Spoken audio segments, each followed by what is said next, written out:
I also wanted to ask a question. Can I? Sure, sure. You picked a very complicated field site, I have to say. Huh? The karst system is extremely complicated to deal with.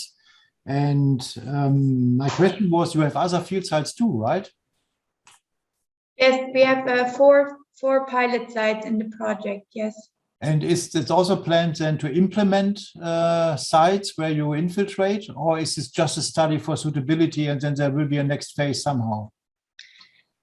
Yeah, we are hoping that we can, right now we're just doing a feasibility study, and we're hoping that in the future we can continue the project also with trying to implement the MAR scheme.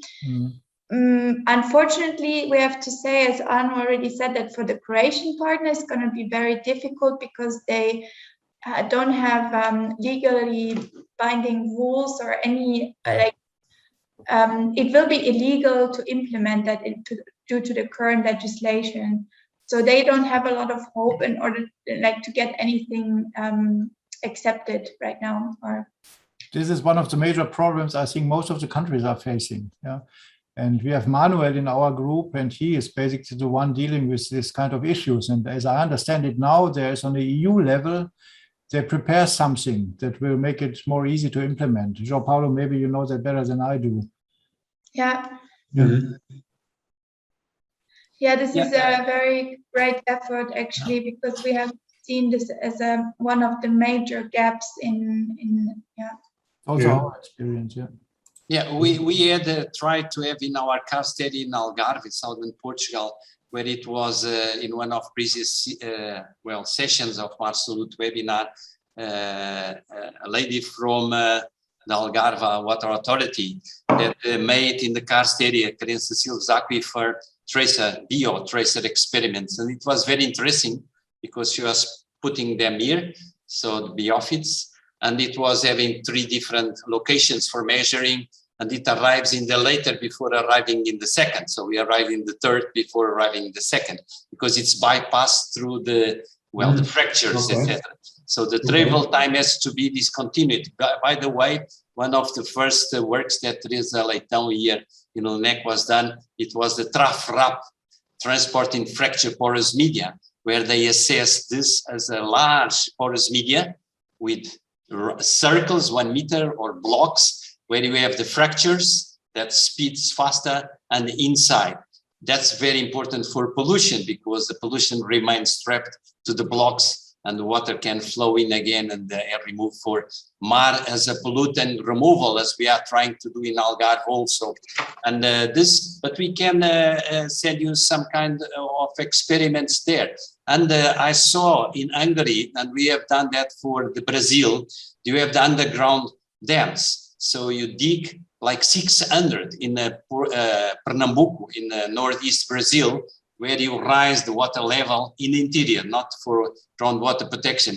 But I was seeing this also, and this can be considered also a solution for managed aquifer recharge. So to increase artificially the level for whatever you need for extra pumping due to the level. If you don't have a lot of water, you can create like a silt barrier, and then the water level in that area increases. And in Brazil, they are exporting grapes, where is the sertão, so it's arid, very arid, but to Europe, because due to the MAR and the underground dams. So this type of experiments that probably is happening in Hungary, that I don't know.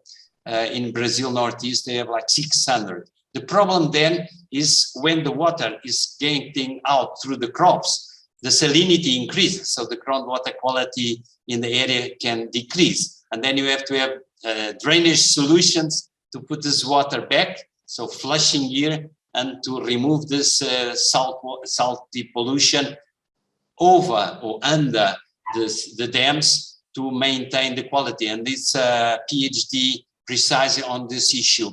And underground dams, so from the Bramar project. The Bramar project was also by Göttingen University, that it was a German Brazil. Bramar is Brazil managed aquifer recharge, the Northeast.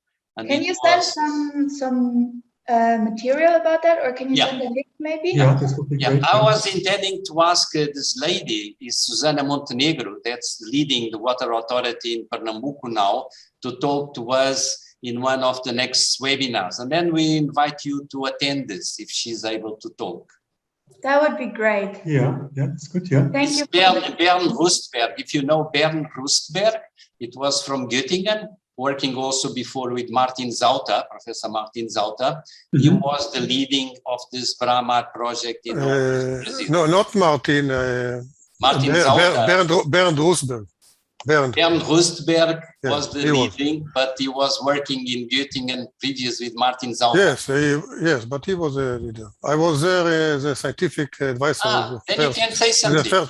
No, it was 7 years ago.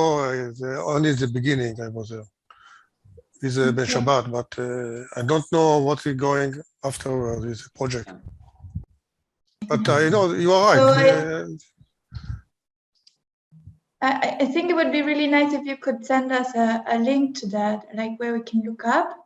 Okay, I will do that. I will do that. Thank you. Yeah, And then we will continue with the presentation by Ola. I will introduce Ola to you. She's working with us in the Deepwater project. And Ola and Maria from also Technical University of Munich, they're working with cost-benefit analysis for MAR economic feasibility studies with us.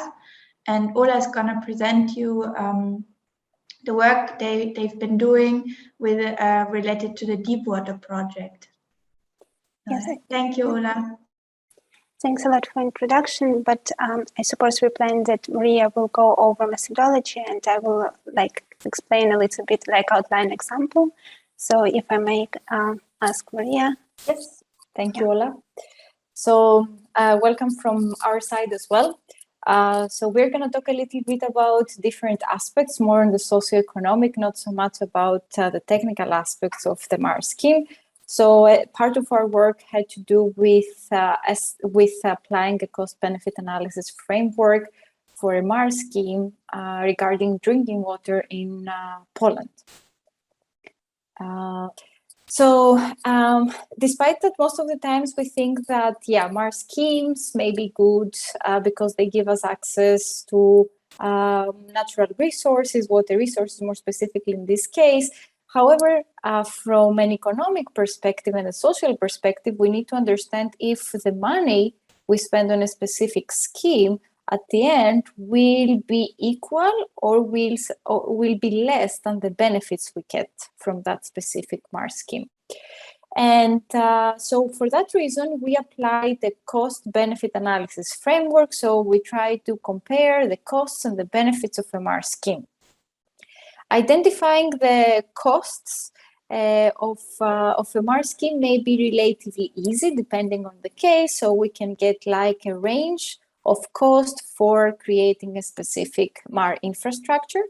But going to the benefits, it can be a little bit more complicated because we have the direct benefits, which is basically any profits that the company or the regional authority that is responsible for the MAR scheme is getting by distributing the water. But we have also some other indirect benefits. For example, if there is any environmental or ecosystem benefit from that specific MAR scheme. So we try to put a value as well in concepts like ecosystem services or environmental benefits coming from MAR schemes. And then we try to weigh what's happening in its case. So Ola, you can go to the next, that was no problem. So how we worked on our cost-benefit analysis, first of all, we need to identify the main stakeholders in the area. And by saying stakeholders, it's not only the people who are going to use the water, they're also the people who are going to benefit from water resources in the area, and also are the people who will construct the MAR infrastructure in the area. So we need to identify these different groups that may have some profit, benefit, or some association with the MAR infrastructure. Then we need to assess the costs, we need to assess the benefits, And in order to assess the cost, things are quite easy. You can probably ask for a quote for a company to construct a specific MAR scheme. But then on the benefits, we can ask, of course, we can calculate some benefits from selling the water that will be produced by that specific scheme. But also we want to see these indirect benefits, as we mentioned before. And in that case, we have to create some surveys and try to identify how much someone is willing to pay for a contribution like this, and how much they appreciate this infrastructure in the area from an environmental perspective.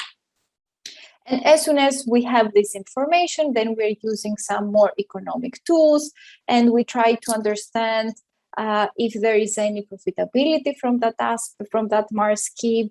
And also on the last stage, we try also to add some uncertainty scenarios, because costs may change, also the consumption of water may change, or also climate change can affect how the MAR scheme is going to work. So this is basically a very simplistic way of describing what we try to do in the case of DEEPWATER for the Polish drinking water MAR scheme. And for those who have a little bit of experience or they want to read more about the economics, we just offer here the method that we used to evaluate the benefits from non-use values of water.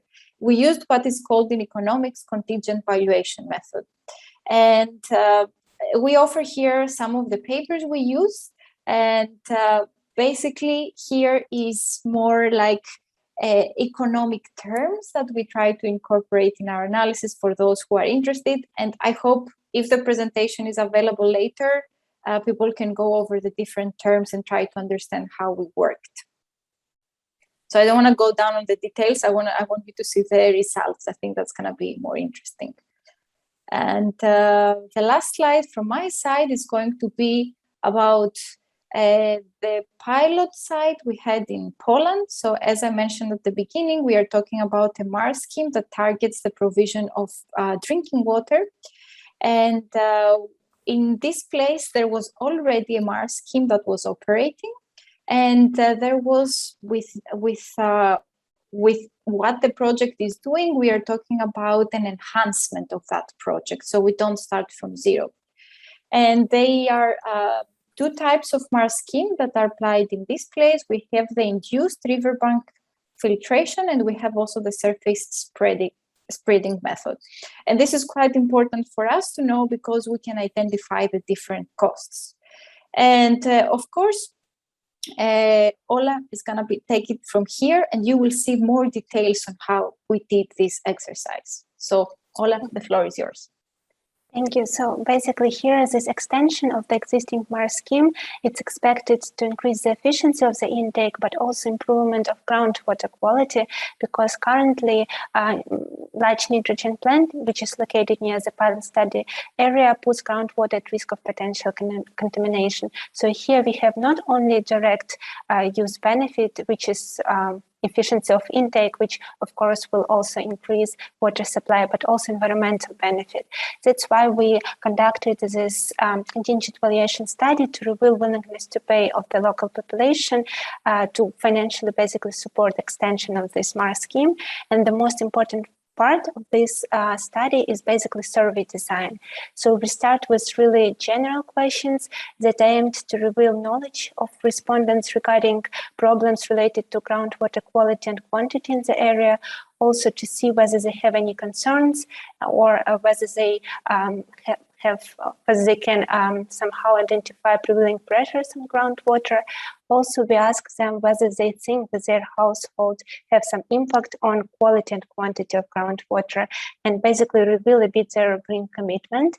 But then questions become really more specific, and the main part of the questionnaire basically deals with willingness to pay.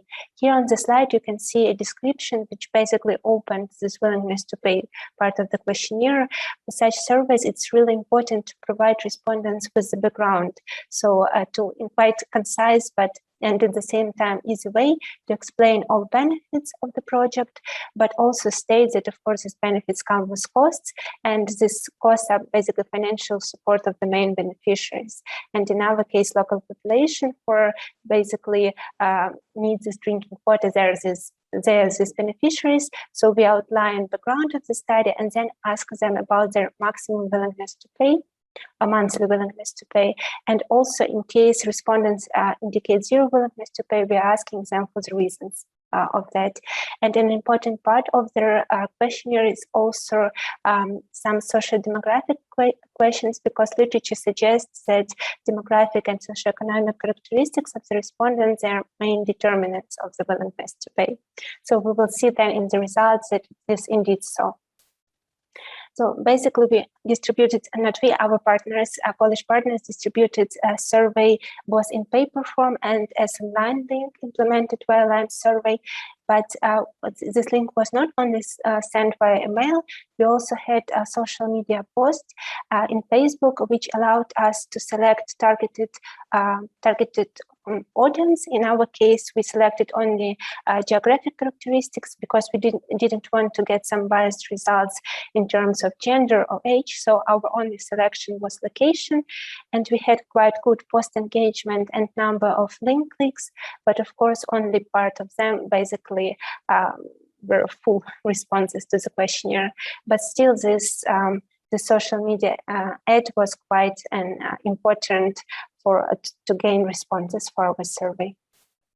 And when it comes to survey results, 1/3 of respondents stated zero willingness to pay, with already high level of municipal and income taxes as the main reason for such choice.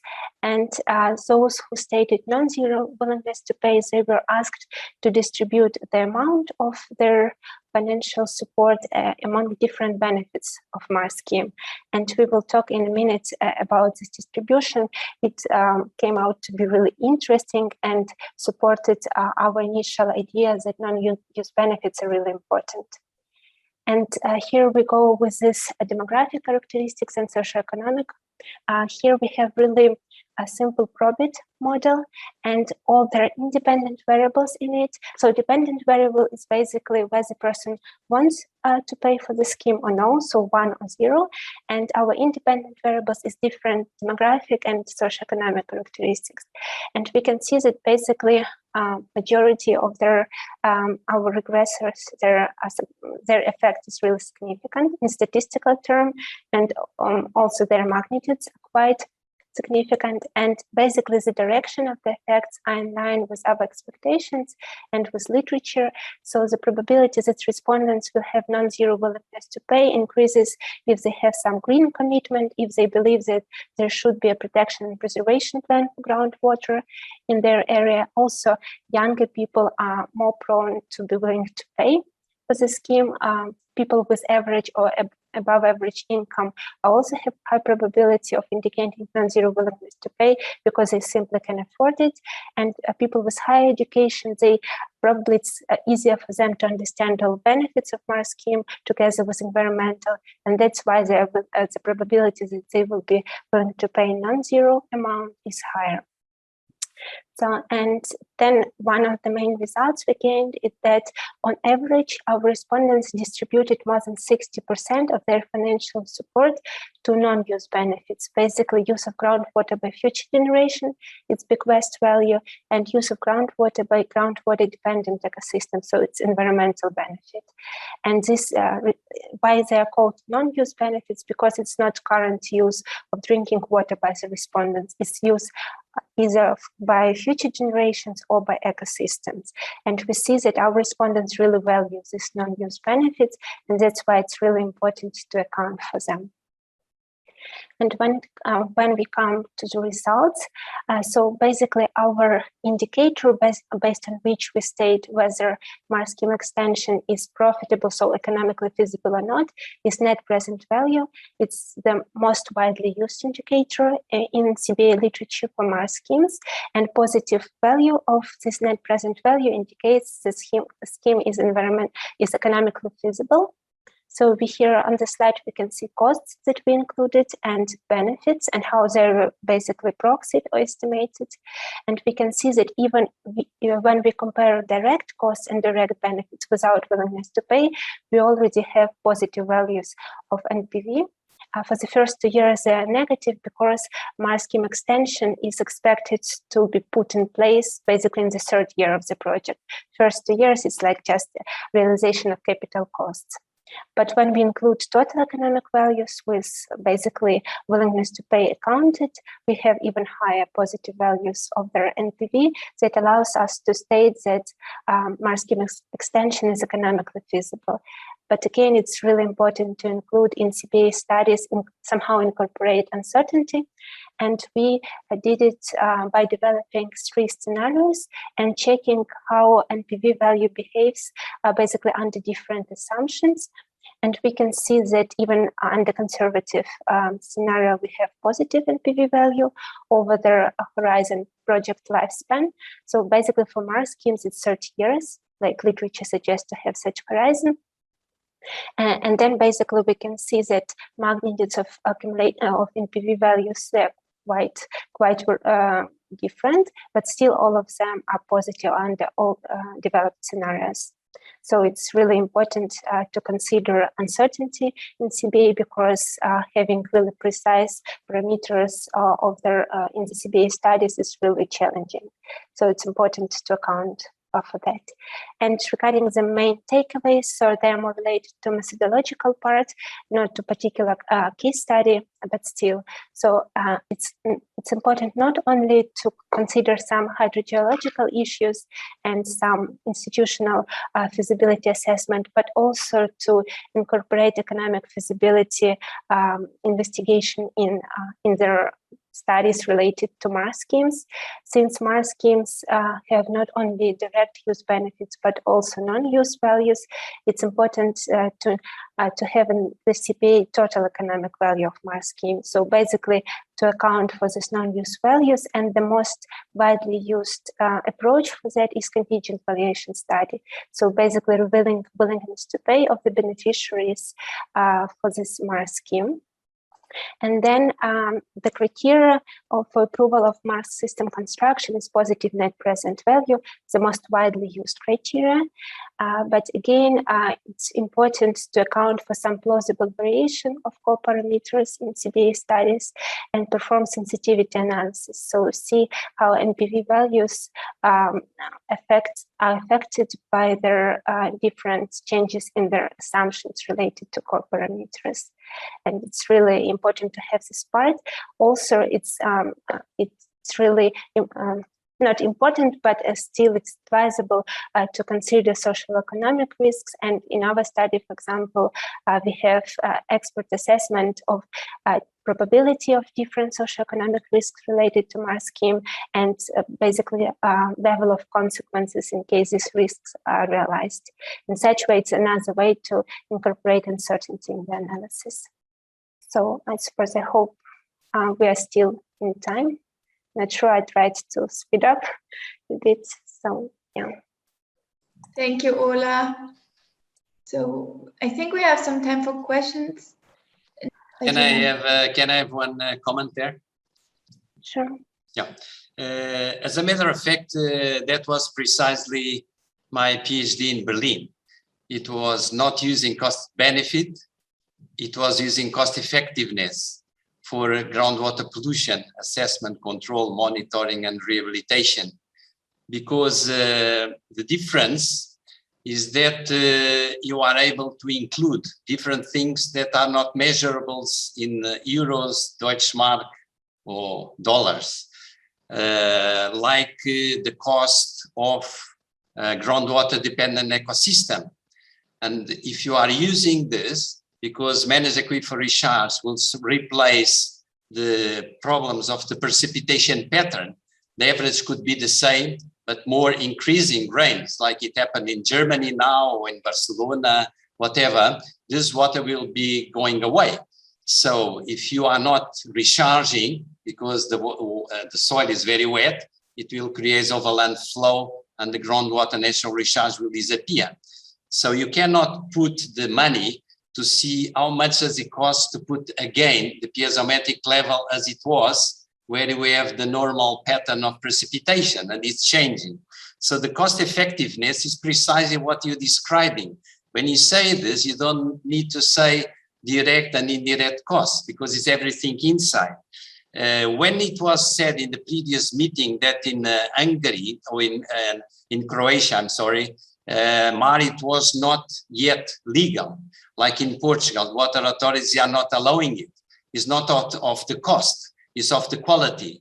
And in the ESMAR that I was with in Abu Dhabi with Escalante, they had a chapter that it was because of the USA is saying, keep our water safe, avoid MAR.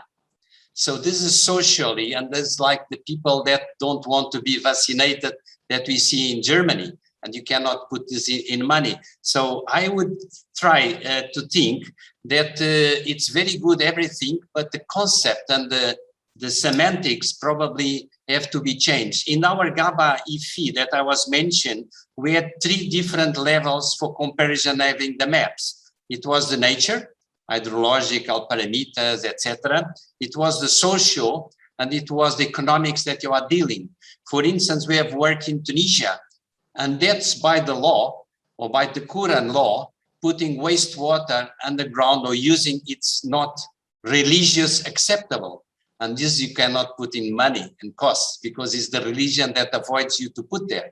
But if you put a certain amount of fresh water there, that is not anymore wastewater, and then eventually you can use this. So this is a very complicated issue that the member states of the EU would have to deal with. And my suggestion it was to use the name effectiveness because it means that you are understanding also the ecological, social, etc., and eventually also religious viewpoints. I don't know if in Bosnia and Herzegovina they will use this or not, but some areas this is really not used because of other concerns than costs.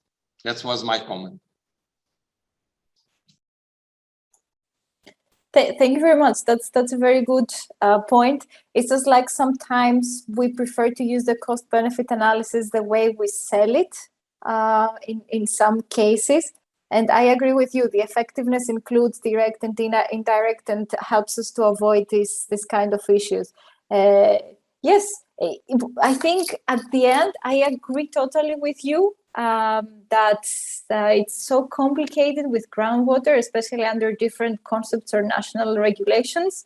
And indeed, in this case, we can frame it as effectiveness. We just decided not to, just to be more clear to the audience that we were targeting at the time. But yeah, we totally agree. I've also a very quick question, if I'm allowed to. I completely agree that this is the right approach. You have to make this cost-benefit analysis in order to justify what you do there. The parameters can be very diverse, that's for sure also. And you have to select what you think is for the situation you are in the best one. But what I really was surprised to see that in your, online questions you asked, basically 2/3 of the people replying were women and only 1/3 were men. Is that because they have more interest in these issues, or what do you think is the reason for this? I was really, I don't know why that is.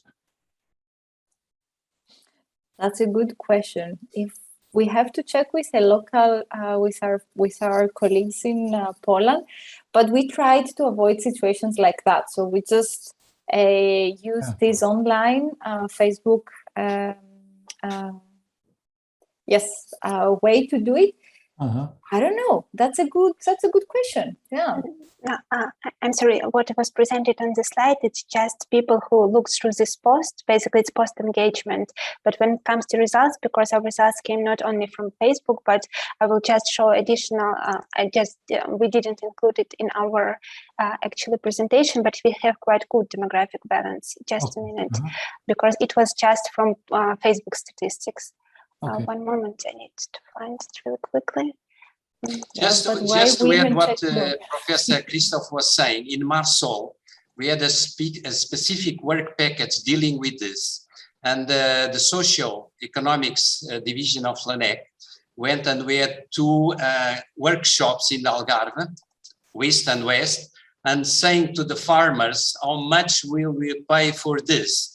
And it was ranging for 15 to 75 euros a month, so that in the next drought, they would have water for agriculture purpose. And this is in English and it's available. I can send to the organizer, Anna or Arnold, and they will put the link to you, because it was very interesting. It was those guys forcing the actors to be on the science side. Yeah. Just This looks more balanced. Huh? Yeah. yeah, I mean, it's like our results from both, because in Facebook, the previous slide, it's just engagement who basically saw that post. But eventually we have basically such distribution in terms of gender and age. Okay. Yeah. May I say something? Please go ahead. First of all, thank you very much for this presentation. It's really encouraging to see that other people in other parts of the world are looking into having a cost-benefit analysis for water and for Mars specifically. If I am new to the subject and also to this group.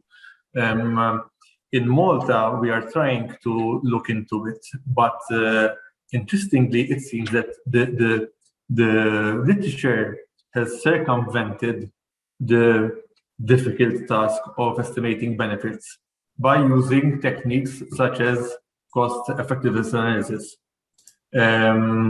So for us to see that you are taking on such a challenging area is very encouraging, as I said. It is also very interesting to see that you went with the stated preferences approach. We tried to do something in Malta, and we used the revealed preferences, where we just estimated the benefits as being the increased value added to the agricultural sector that would be affected by good hydrology from Mars, basically. And so that was taken as a proxy for the willingness to pay for Mars. That farmers would have more produce and better produce, and that in turn would command a higher price and also increase revenue through the increased capacity, production capacity. So it's, but I really liked the probit model. That is very ingenious, and we would be very willing to collaborate and exchange notes as we go along on this subject. Thank you. Thank you, Nicholas. I think it's quite interesting also to see, it has been now a new way of thinking on social sciences, on replication, or basically using different methodologies and see at the end, do you reach the same result? And I think bringing these two groups together, like myself and Ola and you and your team, and try to see how different methodologies at the end, by using the same data, could they give us the same results? Because at the end, that's what we want, is the result. The methodology, most of the policymakers, they don't care so much. They just like to see the final tables. So yeah, I think that's a good opportunity. And yeah, probably Anne and Arno can bring us in touch, and then we can start having a discussion. Yeah, thank you so much.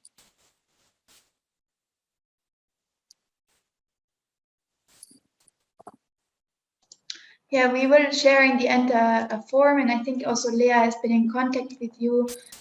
So we exchanged email addresses of the people attending, and then we can definitely try to strengthen our network. Perfect. May I ask also a question? Yeah, hello, hi, Maria and Ola. We already know each other, but it's very nice to see your results from this approach. as you know, we're also working in our project and in floodplain project on the cost-benefit analysis, but for another topic, so it's for floodplain restoration. And when we did it, we were dealing with the topic of, or we were not so sure about the discount rate. So I don't know if you already showed this information of input data that you use, but I was really wondering which discount rate you use for your estimation, because also for flood risk management, we have very high span that I also found in the literature. So yes, thanks.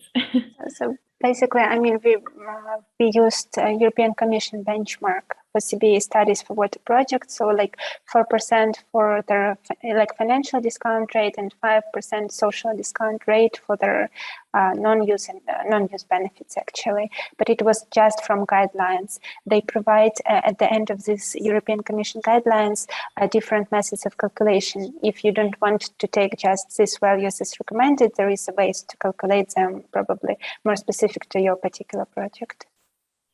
Yeah, thank you very much. We also found, well, in our case, we use also this discount rate, but in literature, of course. This, as a tip, maybe this could be also a source of uncertainty that might be considered.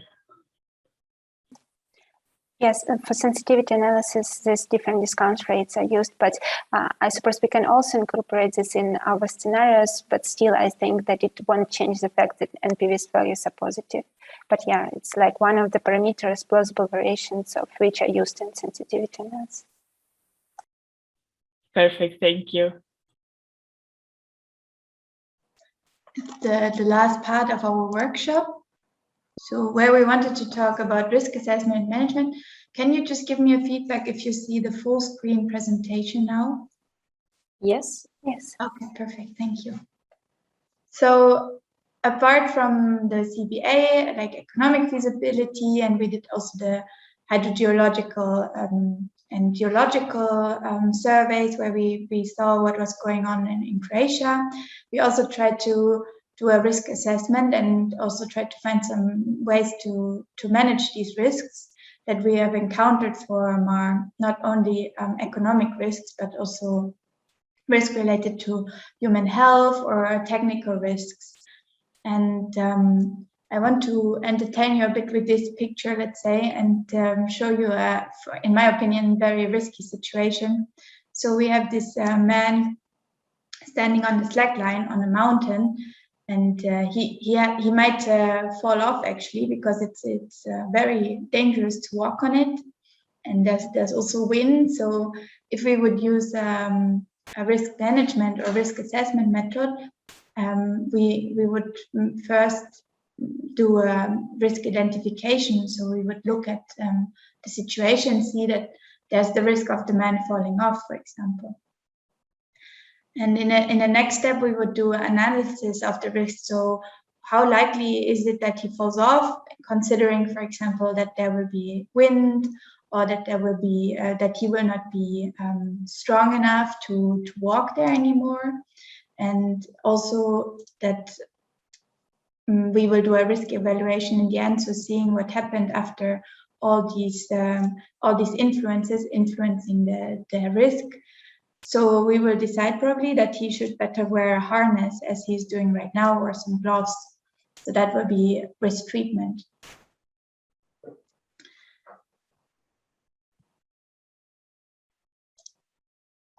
So for our project, we did a literature research, and we found actually 35 papers or publications with 138 case studies about risk assessment of MAR from 23 countries.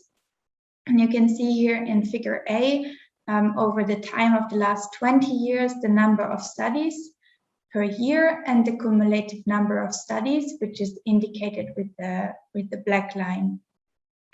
So in the year 2010, we actually see a strong increase of publications related to risk assessment in MAR. And we also tried to evaluate it regarding the countries where this risk assessment publications were published. And we saw that actually 40% of the publications were coming from Australia. And we explained that actually with the existing guidelines and methodologies. So the only legally binding guidelines that we have on risk assessment for MAR are actually from Australia. And the Australians, they have developed them in 2006, 2009. And based on these Australian guidelines, they also helped to develop the Indian guidelines and Chilean guidelines by 2020. We indicated furthermore that also water safety plans were used for risk assessment for MAR. They were developed by the WHO by 2004. And another guideline which has been applied for MAR risk assessment was hazard analysis and critical control point. And this is a method which has been developed in the 1960s. On the right-hand side, you can see the risk assessment methodologies that we have found in the literature, which were developed like starting around 2007. There are so far 9 that we found, which were specifically designed for MAR. I'm not going to read them to you, but just for you to have an idea that there are actually there is more methodologies being developed, also looking into MAR more specifically, and that you have an overview. We found also in the papers that actually people were researching very different things. So sometimes they were looking into risk type, into different risks, and they were also looking into risk at different stages of the MAR implementation. So sometimes they were more in the area of planning, sometimes more in catchment and water sources, then in operation and management, and the last one is the final use in the water distribution. And for all these stages, we came up with a clustering of the risks. So we said that there are actually 5 types of risk, which is the human health risk, environmental and ecological risk, technical risk, social and economic risk, and risk related to legislation and governance. And for example, an ecological risk or an environmental risk can be the impact of the MAR scheme on the ground, like identifying the impact of the MAR scheme on the groundwater dependent ecosystem. So also here, I want to show you some results from our Polish partners. I think some of them are also here today. So if you have more questions, I think they will be really open to answer the questions. They have used 2 approaches for risk assessment, 2 methodologies. The first one is a quantitative risk assessment. So they designed a matrix where they decided how likely they rated the likelihood of the occurrence of a hazard, and they also identified the consequences in a ranking, and then you can draw it up on a matrix and decide if there's a high risk or a lower risk for a hazard or for a hazard to occur. The second approach they used was the probabilistic risk assessment based on fault trees. I think some of you were also involved in developing this methodology. And here you have a hazard, and you look at the hazard in all the steps that are all the influences that the hazard can have on other hazards, and how they interact and how they influence each other with these fault trees. And it was interesting to see when we look at the results of these 2 methodologies. So for example, the Polish partners have looked into the hazard turbidity, so what the water hazard turbidity. And based on the quantitative risk assessment, they actually decide, okay, the risk is very low, that the turbidity will harm our MAR scheme or will affect the performance of the MAR scheme. But based on the fault tree assessment, they actually found that the probability is very high that this risk or this hazard will occur, that there will be a turbidity and it will risk our MAR scheme, and there will be a failure or a operational problem of the MAR scheme. And the Polish partners, they also tried to identify the effect of the turbidity during the planning phase. So what kind of risk we have when we look at planning of the Mars scheme, and what kind of risk we have when we operate it. And actually for both of them, the results were the same for both methods.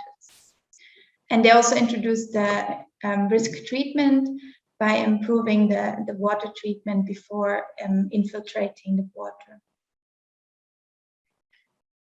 They also looked at a different hazard. It was clogging. And they also decided to look into 2 stages, one the planning phase and one the operational phase. And here they actually found that there was a difference between the quantitative and between the stages, and also between the quantitative and the fault tree assessment. So there was a high risk that clogging will occur during the planning stage. So they probably decided to do some changes in design so that during the operation phase, there's only a medium risk of the hazard, or that this hazard will occur and it will risk a failure of the system.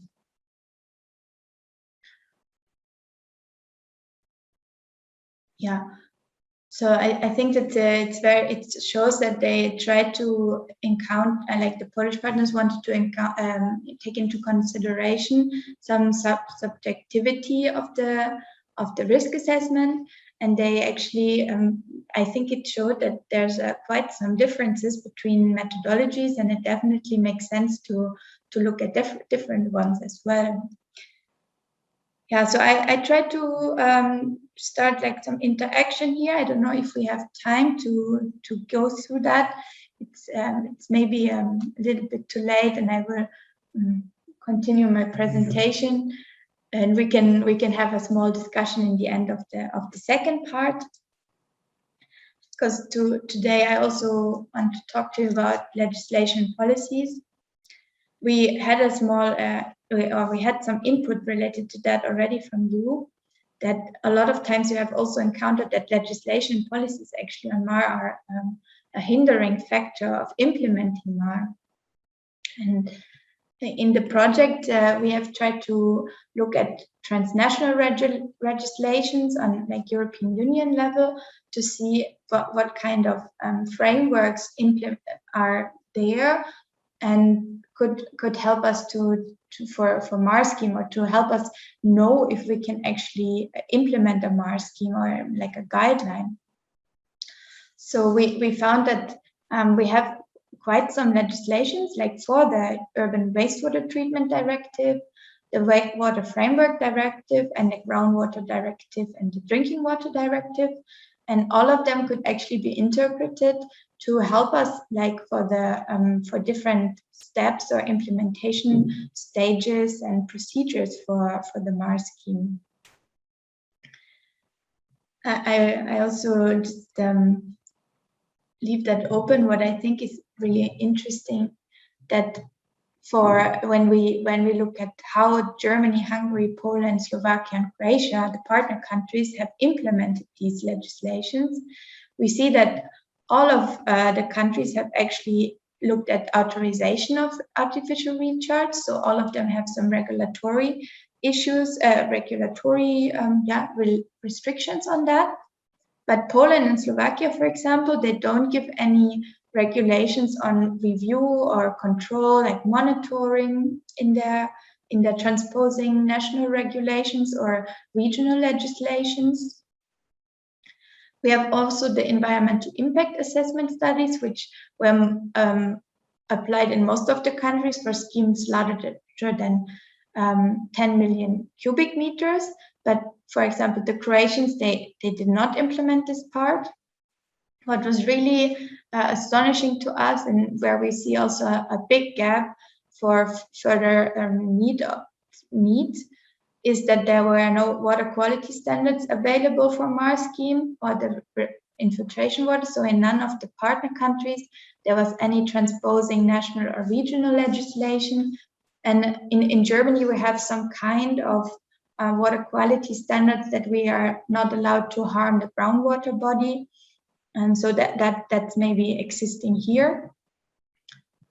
Yeah, and specifically interesting was also that in none of the countries we have an existing MAR regulation, like specific to MAR.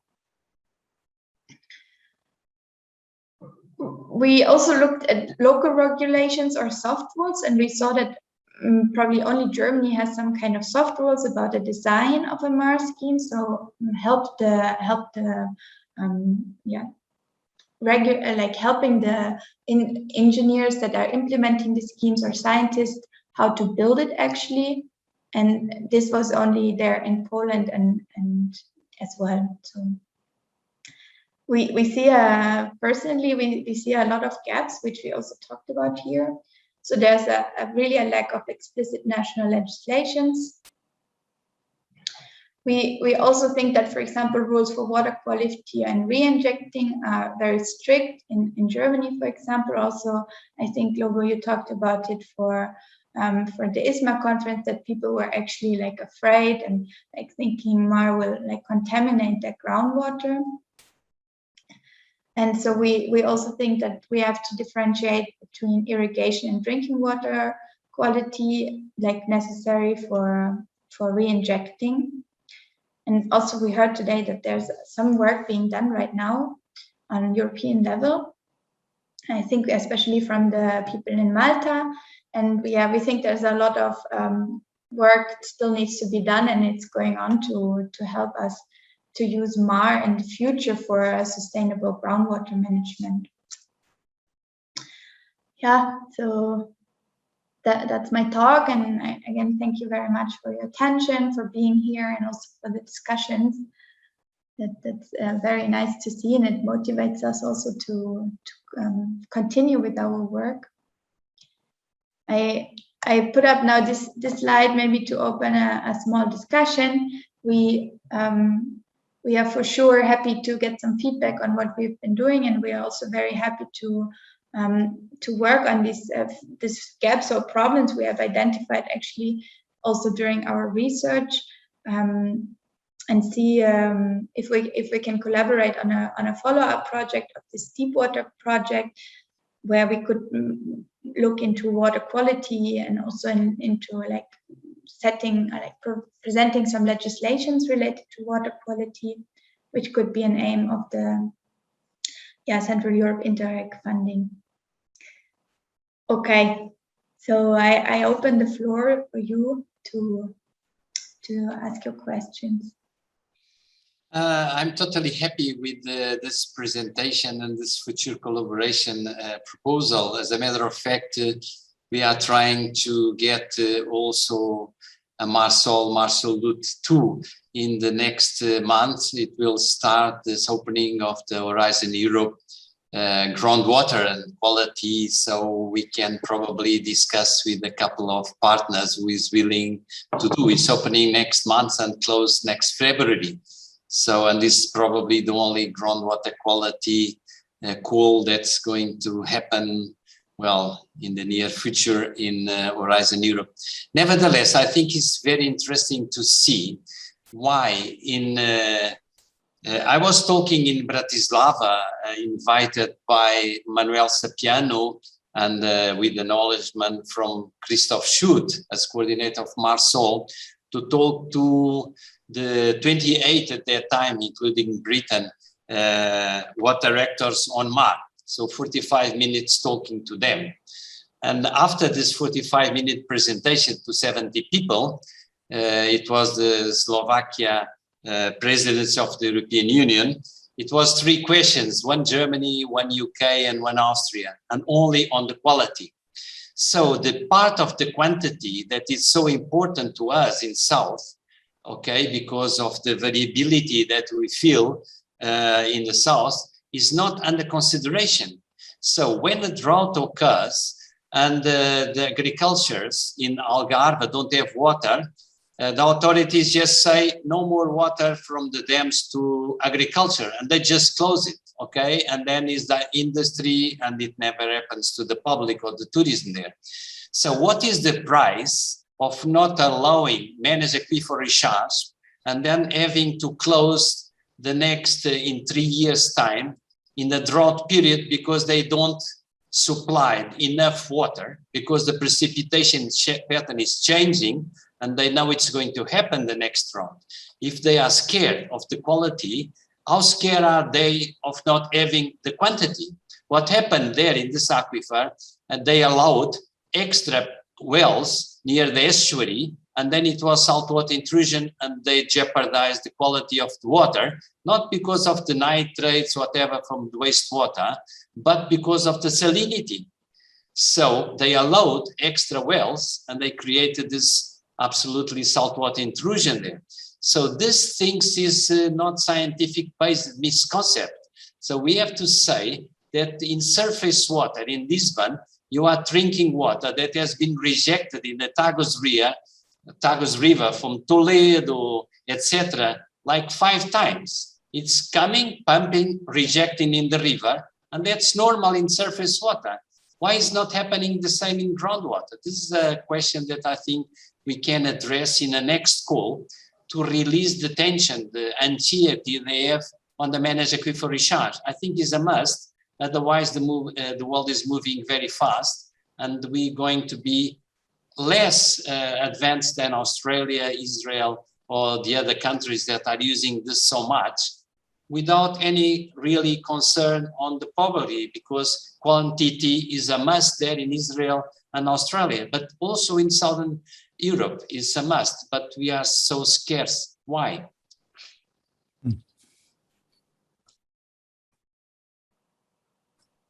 Maybe I would also say one word on this, because you raised a very important point in the end of your presentation. You want to look into the quality issues, and I think that quality and legislation, you can't separate that. This is the key, actually. So if you have a legislation, there has to be some parameters defined that are related to quality, and this has to be backed up by good research on that. And this is the chance for projects, in my opinion, because a legislation will not happen if they are not considering the quality aspect. And I think this is the bottleneck, actually. And therefore, this is something we definitely have to look into. Yeah, we will be really happy to collaborate with you on that. We are thinking about like setting up this follow-up project for the deep water sites in the Interreg Central European scheme. But for sure, we also are happy to collaborate on a Horizon project, where we also are not so restricted on the Europe Horizon project, where we are not so restricted on the partner area, let's say. So we have a lot of partners here from Spain or Portugal, as I know, or Italy. Yeah, so that would be really, we would be really happy there. Sure.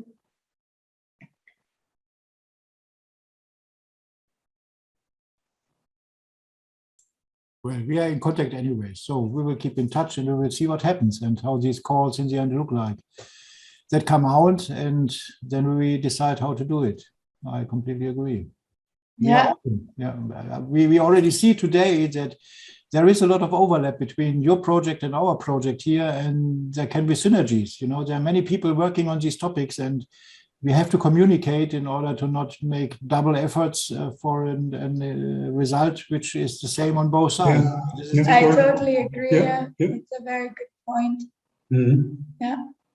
So yeah, if you're interested, or if someone here is in the Central Europe Interreg area and is interested to work on this issue with us, please send us an email. We will be really happy. Or if you can advise us to someone that wants to collaborate, wants to be with us in this project, for sure. Yeah, so that's probably something, because the program is then concentrating on the Central Europe region. So we definitely need would need some partners in this, who have a site in this part. I think also we have like a very nice input from Maria and Ola, which come from an economic background, not from an engineering background. So I think it's a very strong quality that we have here. So we can really do some kind of interdisciplinary approaches and suggest also some policy making this is, I think, a very big asset or advantage that we have, that they work with us, and so we're really happy about it. You named it. Interdisciplinarity is one of the key also in the proposals. Yeah. These are the keywords. They specifically ask for that. Yeah. Which is okay, which makes sense. As we have seen today, we have different topics, but they work all on the same problem basically, but you have to look on from several sides on it to find good solutions. Yeah. Mm-hmm. Yes, I send you this feedback link and also the screenshot now. Because we are in this Interact project, we have to do a lot of communication efforts. So please scan the QR code or click on the link that I send in the chat, and give us some feedback so we can report it to the authority, to the managing authority. That would be really helpful. Okay. Yeah, and thank you again for this very nice collaboration, which I profited a lot during also my PhD work. So with the Master Loot workshops, it was very helpful, and also we're doing this collaboration again. So it's very nice to see that. Yeah, so this is really great. Yeah, Paulo, you're the host. Some thanks words to Annette Verfabreux, that it was the main idea with Anna to have this. Yeah. And thank you, Annette, for this idea. So we're going to follow with Italy and Malta in 2 weeks' time. And some of you, Anna, if you'd like to join, you're also welcome to listen to what we're doing. Okay. So from my part, thank you. Sure. Thank you too. Yeah, thank you very much. Thank you. Thank you, everyone. So we ended here, I think, João Paulo. Yeah. So thanks everybody. You can leave your email and everything with us, and we will try to build up this a bigger network of the people who are new today. Yeah, we're so really we can happy. exchange among each other. Yeah. Okay, thanks very much. Have a good day. Thank you. Bye. Bye. Bye. Keep safe.